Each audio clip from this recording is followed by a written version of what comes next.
It's time to engage, educate, and empower with Tracey Maxfield. Hello again, everybody, and welcome to another episode of Engage, Educate, and Empower, the podcast which aims to highlight some of the social issues, life challenges, and day-to-day problems that our children, teenagers, and young adults have to deal with. Now, as you know, we're in the middle of a COVID-19 pandemic, and this is a very difficult time, not only for those who are already living with a mental disorder or a neurodegenerative or learning disability, but for everyone in general. And our children and teenagers, I think, are really feeling quite scared, quite anxious, and a little overwhelmed because we're dealing with the fear of the unknown. I think now's the time more than ever for you to be with your kids, talk to them, listen to their concerns, and to be there and to show love, and to really take this as an opportunity to connect as a family. Today is Thursday, April the 2nd, and as many of you may know, April is Autism Awareness Month, and today is a very special day because it is World Autism Awareness Day. And to recognize that, we wear blue. Voila. Today's guest is actually someone who is a very staunch advocate for the rights and well-being and for resources for children who have special needs and special disabilities. And so she can certainly talk to us about autism. So I'd like to take some time and read the bio of today's guest. And it's actually quite a long bio. I've had to shorten it. So Deborah Jaffe has worked with special needs children for many years, and she witnessed the challenges and struggles they face every day.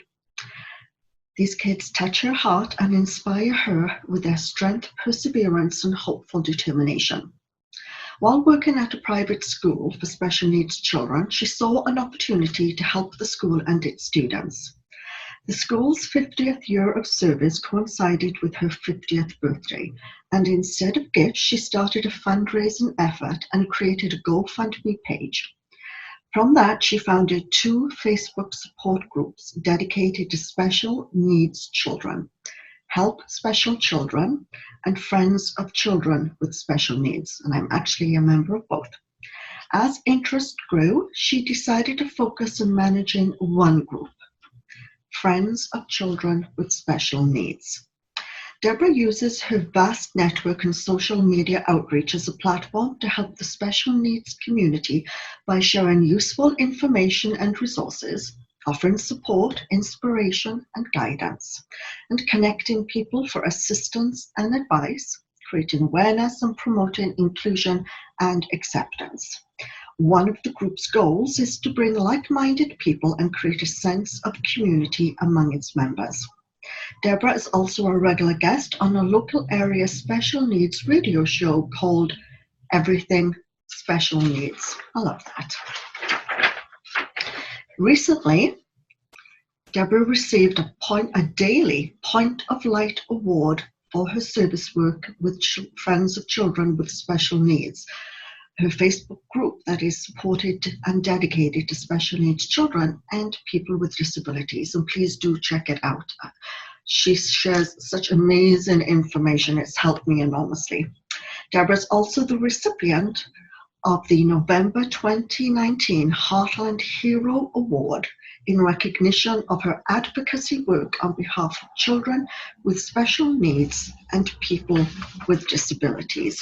Now, as I said, Deborah has a much longer bio, and what we'll do is that we will actually be publishing that when we do the end segment, when we showcase all her social media links, and also I'll be doing it on my webpage with this accompanying podcast. So we're going to take a very quick commercial break, and when we return, it'll be my pleasure to introduce you to Deborah Jaffe. Stay tuned. For more information about Tracey, her mission, the show, Tracey's book, and offered courses from Tracey herself, visit TraceyMaxfield.com. Be sure to catch the latest news on mental health and Tracey's guests on Facebook, Twitter, Instagram, and YouTube. While you're visiting TraceyMaxfield.com, make sure to sign up for the free monthly newsletter. Keep track of Tracey with upcoming events, interviews, seasonal tips, and the latest articles on important mental health issues. Plus, when you subscribe, you'll get a copy of Tracey's booklet, Why Our Kids Are Suffering and How We Can Help Them. For more information and to sign up, go to TraceyMaxfield.com. Parents, do you worry about your children or teens? Do they have issues they don't talk to you about? Go to TraceyMaxfield.com to sign up for Tracey's informational courses. Tracey has brought connection to parents and teens all over the world. To learn more, visit TraceyMaxfield.com. A brighter future is possible.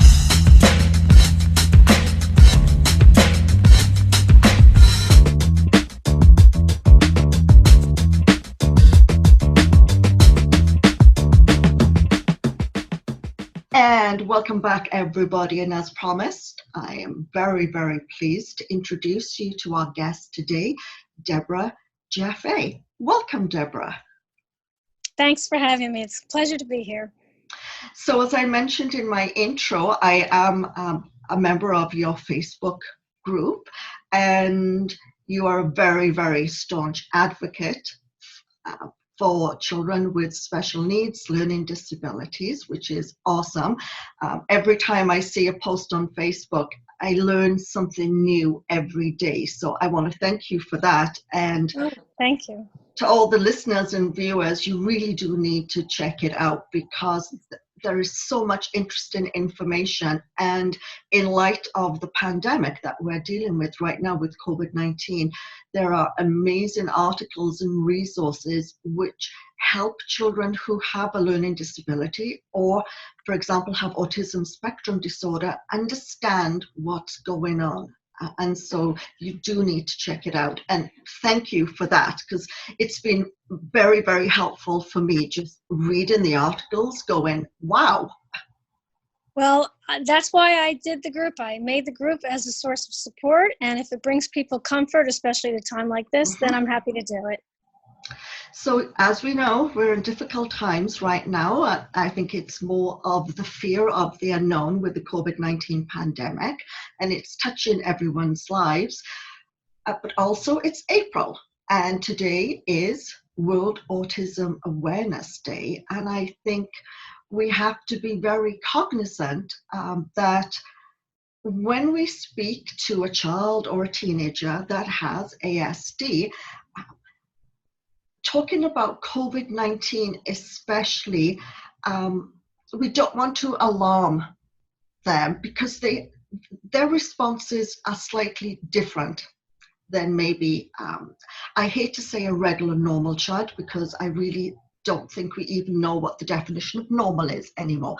I think each child has unique gifts and each child and teenager is different, and the fact that you could have a depression or a learning disability or a physical disability or a special needs does not make you any less a person. And so I think what we need to help maybe others who are watching this podcast understand, and especially teenagers who are maybe listening, is that just having a concrete explanation of what COVID-19 doesn't necessarily work when you're working and speaking with kids who have ASD. So I wonder if you could just explain a little bit about what we can do to help support them through this time. Well, a lot of things I've posted in my group address that issue, especially lately. That seems to be primarily what I'm posting about, or other members as well, because people are apprehensive. There is a lot of anxiety surrounding it. I have posted a few social stories that are very simple, that basically they address the fact that you can't dismiss a child's fears. You don't want to add to their fears, but you also can't be dismissive of it. You have to acknowledge that it is an emotion that they're feeling. explain it to them in very simple terms, because children like that need routine. They need consistency. And unfortunately, their routines have been disrupted now, which that causes even more anxiety. Exactly, yes. So my biggest recommendation is, even though they're stuck at home, try to keep a regular routine, try to keep a regular schedule, because that gives them comfort. That's what they need. Whether they're in school or at home, a schedule is good. You can make a visual schedule so they know what's coming. As long as they know in advance, they know what to expect. That helps to decrease the anxiety. Absolutely. Absolutely. They can incorporate the good hygiene, which should be anyway, crisis or not.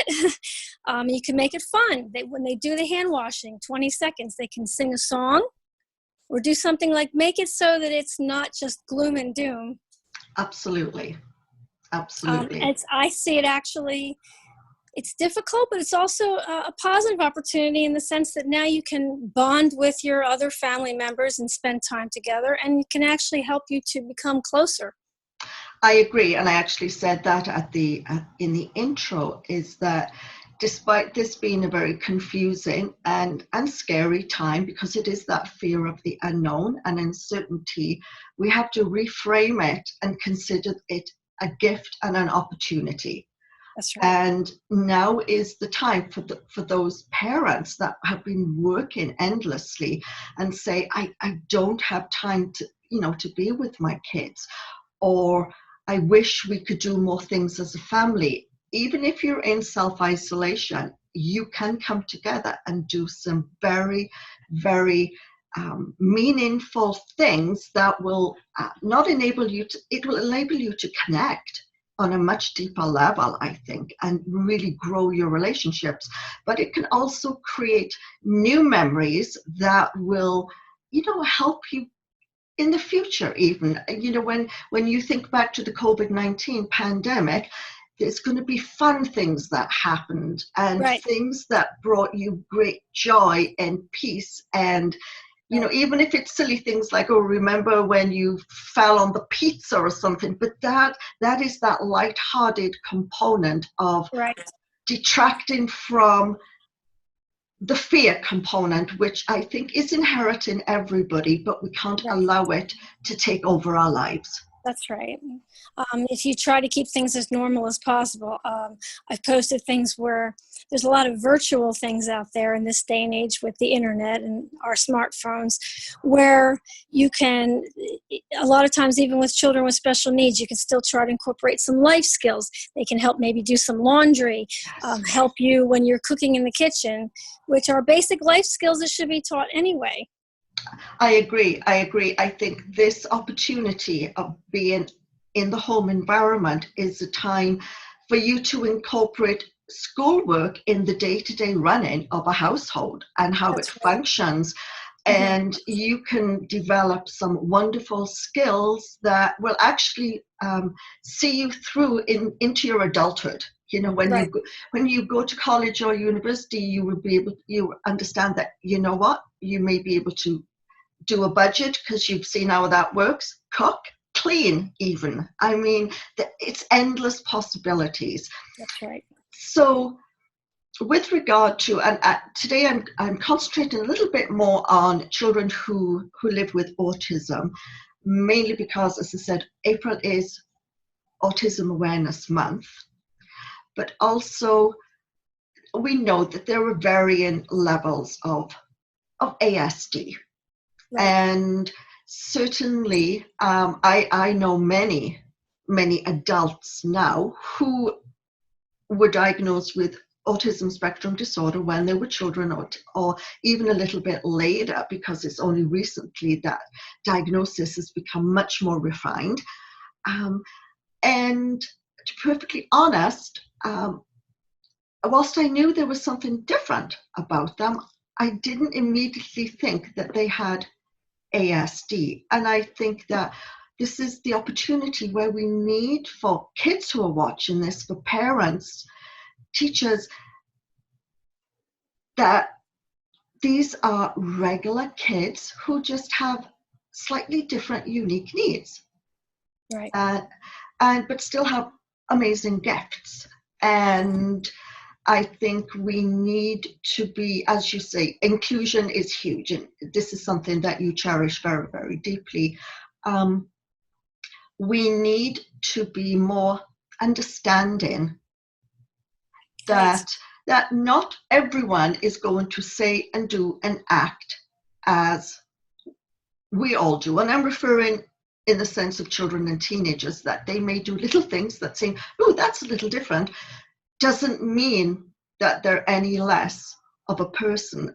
Unfortunately, what we do know and what is very alarming is that children with special needs, with learning disabilities, and especially children with autism, are more likely to be bullied, not Yes. only in school, but in the community environment where they Right. live.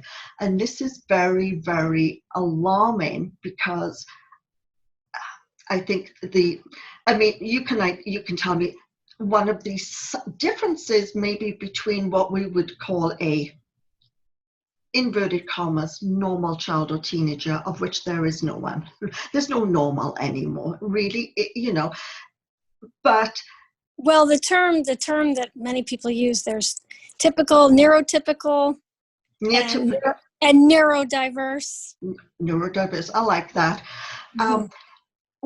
With children, especially with an autism, it's their emotional responses that I find a lot of people find difficult to understand, or maybe difficult to connect with. And so what kind of guidance would you give not only children and teenagers, but also parents who are talking to their kids and encouraging them, well, go and play, Right. you can still do those things. You should Right. not be isolating them. Well, the thing that many people don't seem to understand is that it's not just autism or even other special needs. There's usually coexisting, or they say comorbid conditions that come along with them. For example, people with ASD many times also have anxiety disorders. Yes. Or OCD, or other things that go along with it. So even though it might be hard to relate to someone, because at first glance it's intimidating, especially for someone who doesn't understand. So the first way I think you can combat that is more education. Yes. Create more awareness, because awareness and understanding hopefully will lead to more acceptance and more inclusion. Because as you said, even about the COVID-19, it's fear of the unknown. That applies to special needs as well. It's fear of what you don't understand or what you don't know. So educate. Education is very important.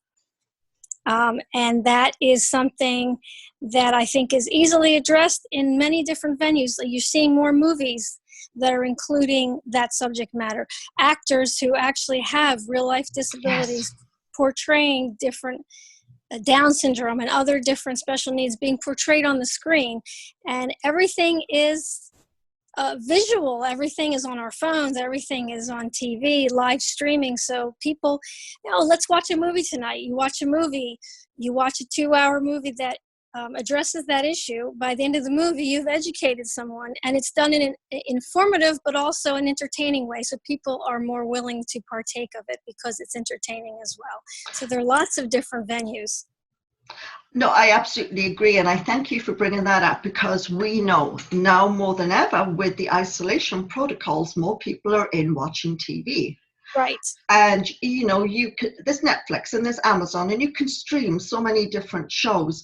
And I think that is your opportunity where you can start engaging in conversation with your kids and help them understand why maybe that boy or that girl seems different. Right. But then what could they do to engage them and make them feel like, because kids are inherently good, I believe. Kids embrace, it's regardless of age, culture, color, religion. Kids are innocent and embrace and want to love and want to be loved and have this awesome connection. And it's only as they grow older and educated and their little brains, their porous brains are filled with hatred and bigotry, does that start to change. And so kids want to understand, well, why is Tommy different? Why isn't he playing with me? But I would like to play with him.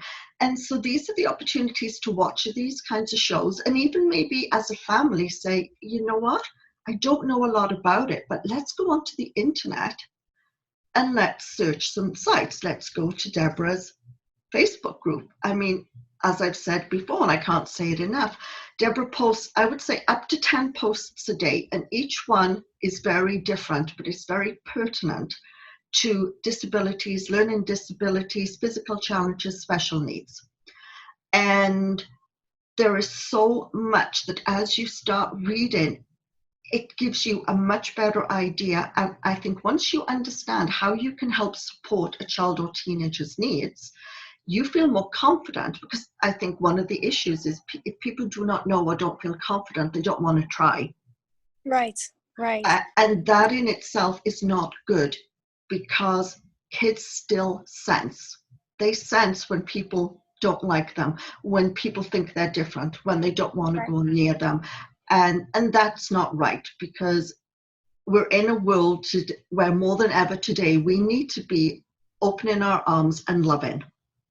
And the thing is that also the children who are neurotypical are seeing their parents' reactions, and they feed off of that. Yes. There's so many platforms these days that can be taken advantage of to assuage those fears, because when the parents are fearful, then the children are fearful. So if they see the parents reacting poorly to someone with special needs or other developmental issues or disabilities, then they're going to say, oh, that's someone that I have to be afraid of. Yes. I have to fear that person. Instead agree. of getting the message that, no, they're approachable, you're learning that they are not approachable. And those people, unfortunately, can't be included if people don't want to include them, if they're afraid to have them be part of whatever societal norms, and I use that in quotation marks, norms. because they don't fit in a neat little box of our expectations. And we're all different, neurotypical, not neurotypical. We all have our quirks, we all have our issues, but it's coming together and accepting those differences. I 100% agree, and that's why I thought it was really important that we have this discussion today, because the aim is that I want to engage, educate, and empower, and lots of the education has to start with teachers, with counselors, with parents, with grandparents, because if they have a better understanding, then they are better equipped not only to help guide the children and the teenagers, but also to be a better person themselves. Because, that's right. You know, I think we've lost sight of who we are as people, as a society, and we've forgotten that there's one very important word, and it's kindness. That's right. And people who are ignorant to certain things because they're not educated, that's what breeds hate. Yes. And that's what breeds division. That's what divides people. That's what divides societies. So that's why I say education. I keep beating that drum. Education, educate. It is. It's me too. It's whatever platform you can use to send the message. And sometimes you have to repeat it over and over again. But it's hoping that somebody will take one grain from that and is able then to build on that. Now, with regards to, I talk about ASD and special needs, special disabilities, and I mentioned at the beginning, huge bullying, which yes. is extremely sad. And we also know that children, teens who have autism spectrum disorder usually have another. Now, autism is not a mental disorder, and I want to be very clear about that. No, it's a neurological disorder. And this is where the confusion is, because so many people tend to classify it as a mental disorder. It is not. It's a neurological disorder, but they are at an increased likelihood of experiencing a mental disorder as well. And that can be like an anxiety disorder, you said an OCD, and also depression. That's actually another one that's quite high. And when you have someone that has 2 or 3 disorders, And again, you can have a mental disorder and another mental disorder Right. as well. You need, again, I always say you should never allow the disorder to become the person, to become the child, or to become the teenager. It's Right. part of who you are. And we all have to learn and adapt to people's little idiosyncrasies and quirks. We all Right. have them. Maybe if you have a child or you know a child who has a neurological disorder, it may be a little bit more pronounced, but that doesn't mean that they're still not worthy of being included in everything Right. that's going on around them. Now, one of the things that I know research has suggested is if your child or teenager is in school and they are being bullied, and this is where parents, you can get your kids to step in, having peer support is essential, and especially if it's someone that the school respects or looks up to. If they, what they're finding, and you know this, that if they befriend a child or a teen with a disability, with a neurological disorder, be it autism, Down syndrome, if they befriend that person and look out for them and are with them, the likelihood of bullying goes down significantly. Right. But also, that child, that teenager, is then welcomed with open arms into that group, into that clique. Right. And as horrible as it is to say there are cliques, it's unavoidable. There are groups, there are Yes. cliques, and that's Yes. part of life. And so, if anyone's out there listening and thinking, oh, I know someone in my school and I think that's what's going on, why can't you be the better person? Why can't you be that Right. upstander and say, you know what? I'm going to look out for him.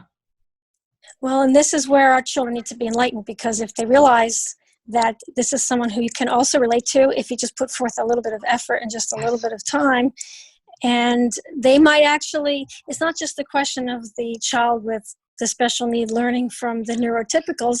The neurotypicals might actually learn some things from the special needs children, because 100%.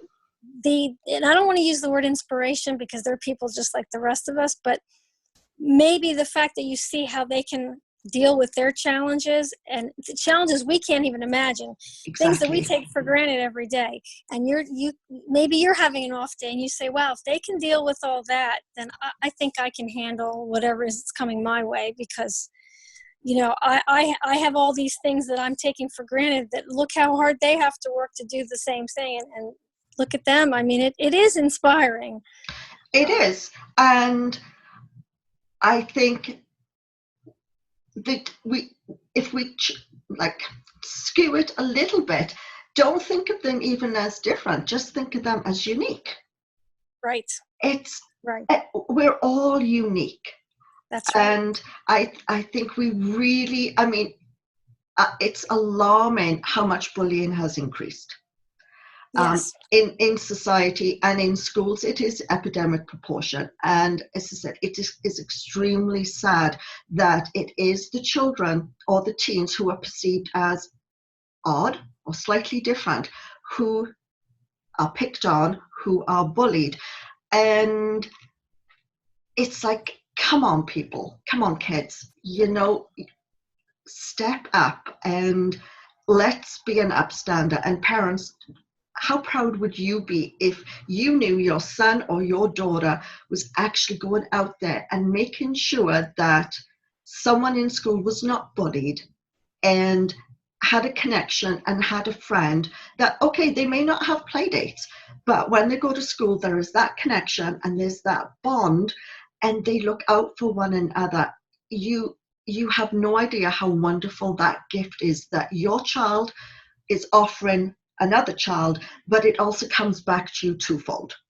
Right. And I think also if the parents would instill that in their children early on, so that it wouldn't be a big effort for them to do that. That would just come naturally, because that would be what they were taught from an early age, to be that type of person. It's all about the environment in which you grow up. Absolutely. And it's so disappointing that there have been awesome movies out, and we have TV show where I can't remember what it's called, but it's the doctor who has autism spectrum disorder, and it's good to see that side of it. I think one of my concerns is not every child with autism disorder, much like any child anywhere, is not necessarily going to be brilliant and going to be a doctor. Right. And I think we need to get rid of the labels, because I think one of my concerns is on TV, on the news, they will showcase maybe a boy with autism who can, paint from memory. Right. It's absolutely brilliant. I love it. We need to be aware, but there are also kids who can't. But that doesn't mean that they're any less. That's right. Does that make sense? Not everyone is that. I think the term is savant. Not everyone is yes, savant. Yes. And I think we also need to be careful when in the media, if we're only portraying the autistic savants, because then it means that the other children and kids with autism spectrum disorder then can't be as good, and that's not true. No, their strength might lie somewhere else. Exactly, and I think this is what's really important. So, with regards to Autism Awareness Month, Deborah, what sort of things are you aware of that's going on that we as the public could participate in, could engage in, could look out for? Well, there's one very big one that I'm aware of that normally takes place at the UN building in New York City. Obviously, with the current crisis that's not taking place in its normal capacity where you can physically go there. I was there last year, but this year they are still having it, but it's virtual. So you can still do it online. Which is good. And the UN is terrific. April 2nd is a big day. It's World Autism Awareness Day. Yes. And they last year they had panels of different experts come and speak. And it was an entire day of lectures and, again, education. They had people who actually have autism, autistic people who do various things, and they came and gave their perspective of what life is like for them. Things that they have accomplished along with the fact that they have autism, they still accomplished a lot of things, and they came in and they shared those things, and it was a very enlightening experience.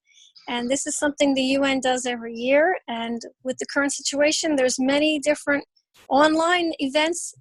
I post a lot of them in my group as I find out. A lot of things that were scheduled have been canceled, unfortunately. Right. So it might be a little tough, but I try to do my research, and whatever I find, I share very happily on my group, and I will continue to share as much as I can and pass along as much information as I can gather, and hopefully there will still be quite a few events. It'll just probably be online. And actually, it's interesting.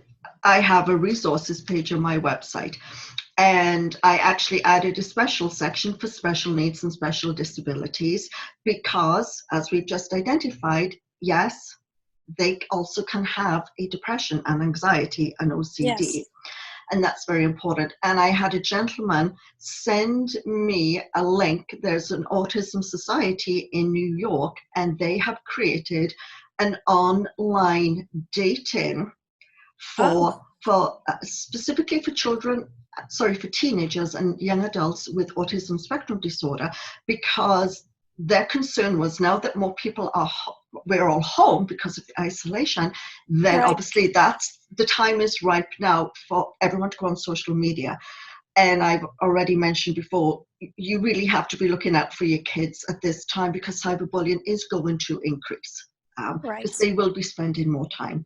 But also the resource, which is on my page, was great because it actually helped the teenager with autism, how to navigate through when they're connecting with someone and how to protect their safety, which I think is great because, as we know, no one is immune from people creating false identities, Right. from, pedophiles, human traffickers. This Right. is the time where they're all going to come to the forefront because they know children are in their home environments. Right. And many children, sadly, may not have parental supervision for part of the day because their parents may be one of those who we are very thankful for, that are out there on the front lines doing a job, doing work that's keeping the rest of us safe. That's right. And so it's a really, really great resource because, again, I don't think many people realize, of course they're going to date. Of course they're going to be online. Right. I can't stress enough. I think when we look at autism, many of the T-shirts show a puzzle piece, and actually lots of the jewelry are puzzle pieces, which I love. And it's because they are part of a puzzle, and it's of different colors, but that does not mean it's not a complete puzzle. Right. And they have many of the same thoughts and needs and feelings as anyone else, and people seem to forget that. Yes. There was, again, where I said everything's online now, there was this one group, I believe it was in New York City, where they purposely created it was a safe space, a place where autistic people could go and just socialize. Yes. So they didn't feel alone. I'm imagining that they've turned that into something online as well. They obviously, with social distancing, can't keep doing it that way. And hopefully that's temporary. I'm hoping that this will all blow over quickly and we can kind of get back to that. But it's important to stay connected. It's important not to feel like... No, I 100% agree. And I think now more than ever, not only do we stay connected as a friend, but if you are a young adult, if you're a teenager and you are home, and you know that there are some kids in your school that maybe have a learning disability, or they have autism, or they may have something else which identifies them as a special needs, why don't you just call them, message them, FaceTime them? Right.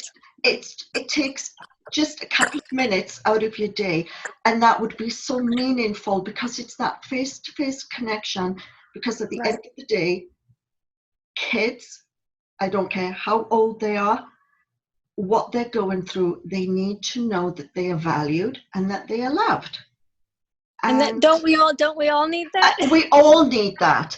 And I think what the biggest challenge is that so many kids today are feeling that they are not loved and they are not valued. And that's why we're seeing such an increase in suicide and mental illness and bullying. Right. But reach out to them, be that upstander, be the better person, and just check in. And it may be just to check in every few days or once a week, but it's that simple connection which makes that kid at the other end go, okay, yes, I am, Right. and I am special. And I don't mean it in the sense of I am special, but it means that someone has taken the time to reach out to them and say, how you doing? How's things going? Are you okay? And Right. I don't think people understand how much that means. Well, that goes towards support, and support is very important. Everybody needs support. The people who are like parents who are dealing with those issues, children who have different needs or disabilities, of course, need lots of support. Absolutely.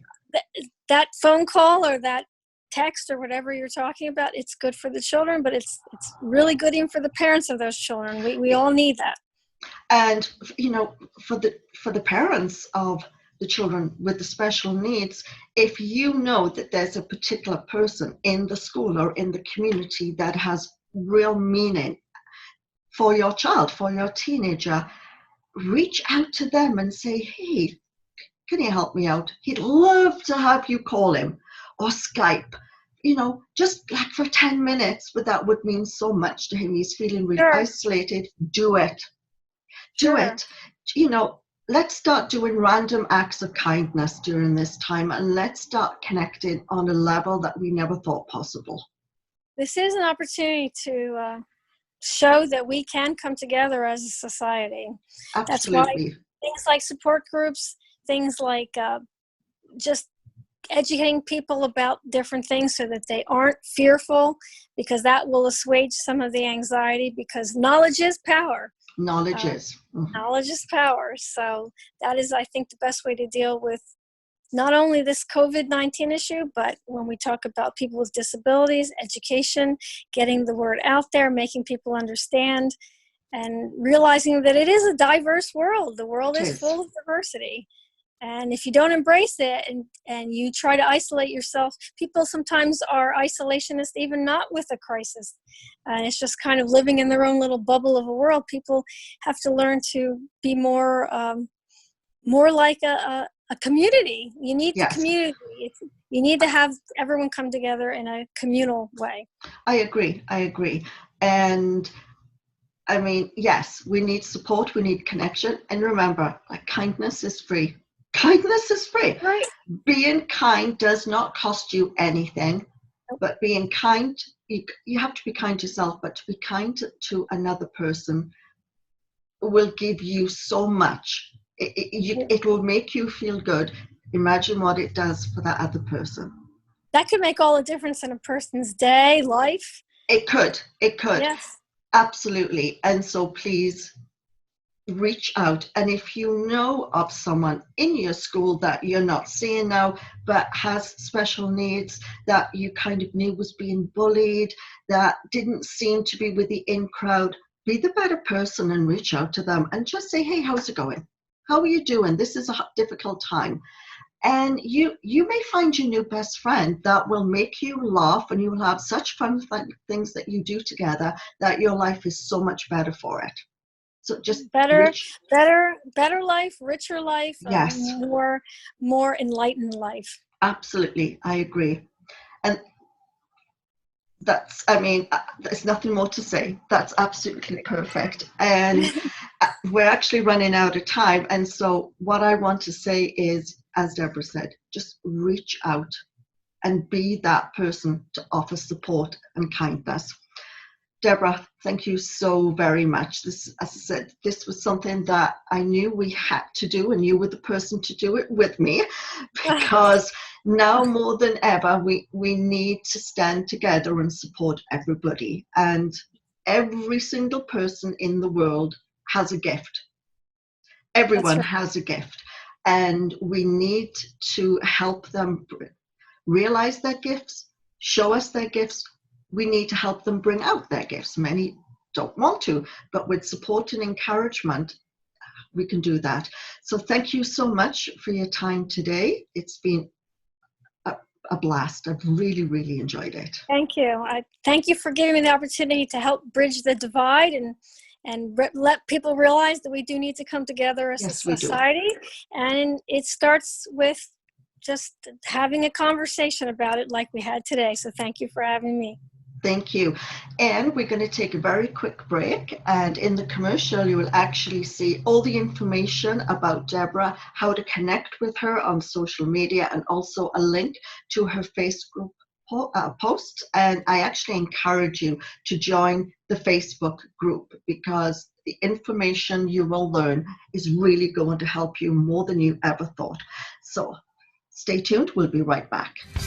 Deborah Jaffe has been both a teacher and an advocate for the special needs community for many years. After witnessing the challenges and struggles that they face every day, she realized her passion is working with communities involved with special needs children and fighting for equality rights. While working at a private school for special needs children, she started the GoFundMe and the private Facebook group Friends of Children with Special Needs, which currently has just over 3,500 members. She's a regular guest on many local radio, TV, and podcasting shows, and has also participated in the award-winning movie about the ability in disability disability called One Little Finger. Deborah has also received recently the Daily Point of Light Award for her service work for Friends of Children with Special Needs on her Facebook page, was the recipient of the November 2019 Heartland Hero Award, and has also been named as the All-In Ambassador by the disability blog website Disability Talk. Find Deborah on Facebook and on LinkedIn. Make sure to join the private group of Friends of Children with Special Needs. And to view the film of One Little Finger, make sure to go online to onelittlefinger.com.